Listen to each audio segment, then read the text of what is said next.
If you could guarantee Mitch Marner or Kirill Kaprizov this summer or next, who would you rather have? We talked about this yesterday off the air, and we decided to bring it on the air. Mario, I know you're going to make the case for Mitch Marner. For me, this is an easy, slam dunk. I think you get if you can guarantee one of them, it's Mitch Marner. I think you get the guy right now. I think, how much credence do we want to give to the Connor Bedard is or is not happy? Connor Bedard needs a running mate. Whether, he's going to be asking for a trade or anything, put all that aside of the lunacy of he's going to ask for a trade or he hates it in Chicago. Put that aside. The truth is he does need somebody. He needs someone that can not only think the game at his level, play the game at a level that he wants to get to and he can get to, but is also going to bring him and the rest of the team up. You get him that guy now, you get him that guy next season, and it's Mitch Marner. It elevates Bedard, it elevates the team, and if you are saying we got to make Connor happy, what bigger thing to do to say we went and got the biggest fish, the guy that's going to play with you through the rest of his prime here, he's going to be there. He's going to be that guy. We did that, so now that you can be happy, you can play off of him. And, you look at Mitch Marner, and is he a product of being on a super team? Sure. I think there's some credence to that being, 4 90-point seasons. Would have had 5 if he would have played all of 2 seasons ago. Yes, there is some to be said to that, but this is a guy that's still at both ends of the ice is a factor. This is a guy that can be a facilitator so that Bedard, when he's out there, doesn't have to feel like he has to do everything. He can have someone that when they have the puck, Bedard can find soft ice and get open and get off of his shot more often than he has to try and create his own. I think it's the perfect player that you bring in. He's at the right age. You get him into the organization now before the next jump of the salary cap and the next jump in the expectation of money. I think he would probably, because it's a summer earlier, be quote unquote cheaper than Kirill Kaprizov. Daily Faceoff did a AFP analytics projection of his contract, 8 years, $12.6 million. Check. I would absolutely do that for the Blackhawks. I'd be comfortable going higher than that projection to sign Mitch Marner, and I think that would be over the total life of the contract less than what Kaprizov would cost you the next summer. Sure, I agree with you on most of your premises on all those things. Right, you're correct. If that's the number, that's a great number. Yes, Connor Bedard needs help, but I think when we look at what the Blackhawks have and what they are lacking in terms of prospects, goal scorers, they've got guys that can make plays. Connor Bedard's a playmaker. He'll score goals too. He's expected to be a 100-point guy when he hits his max, so he'll be, right in that 30, 40, 50 goal range at some point in his career. But Nazar is more of a playmaker. We don't know what Oliver Moore is yet. Kaprizov is a guy who has never had a sub-40 goal season when healthy. Mm-hmm. He is an absolute sniper. You want to talk about creating open ice for Connor Bedard?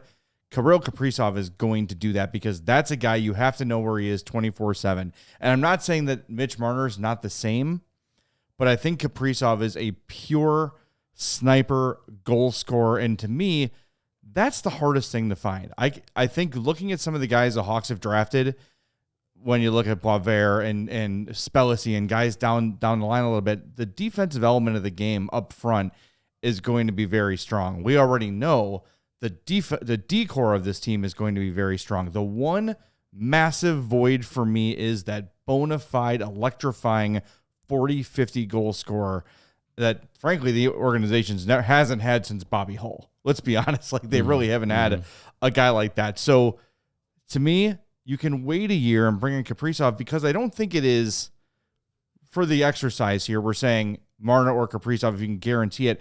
It doesn't mean other things can't happen too. So there are moves this summer, Sam Bennett, Brock Besser, a trade for someone else who can help that might stave off that frustration from Bedard and does bring him immediate top six help. And it's not somebody like Teravainen or Bertuzzi where you're like, yeah, maybe I could see them on the top line. No, like a legitimate top line guy. You can do that this summer and then wait for, to me, Kaprizov, who is the perfect fit in this team based on what they have already and based on what they need.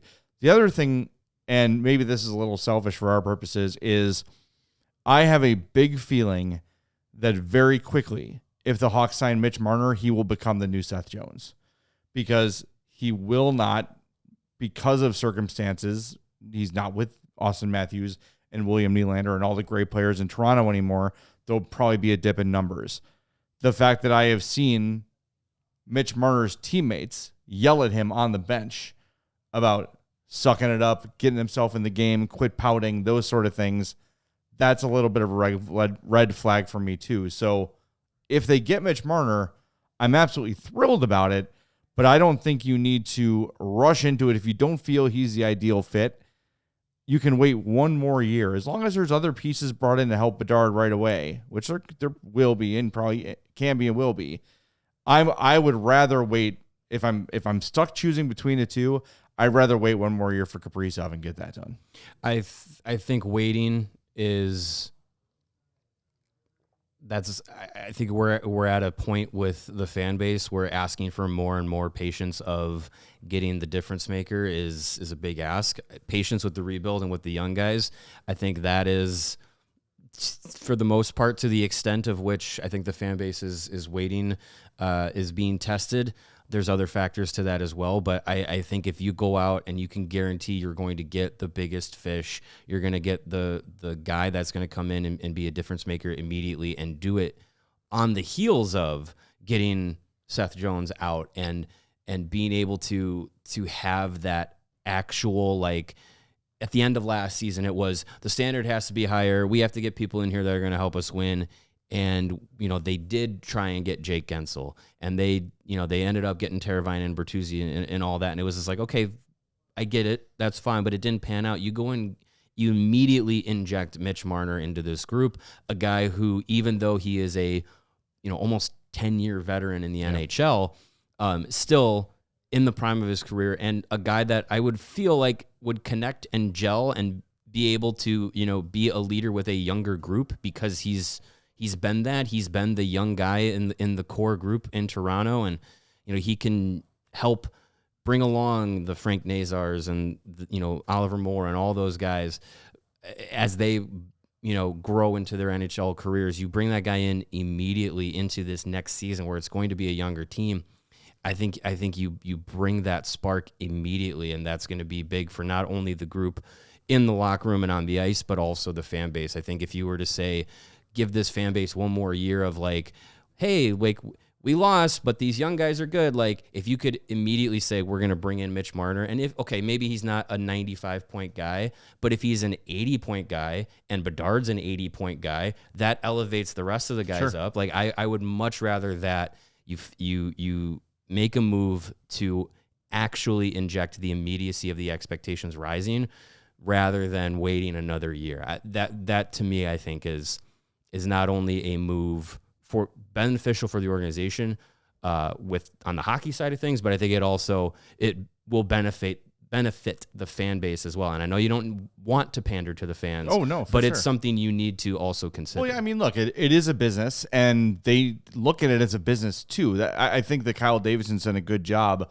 of making sure that his decisions are not based on marketing and those sort of things. But at some point, you do have to kind of address that, and you do need someone. Look, there's no wrong answer here. If they get Mitch Marner, you're guaranteeing one of them. Yeah, I'm definitely not going to be upset if they get Mitch Marner here next year. It is a really, really good fit. If I'm stuck choosing between the two, I prefer Kaprizov just because of the goal scoring ability.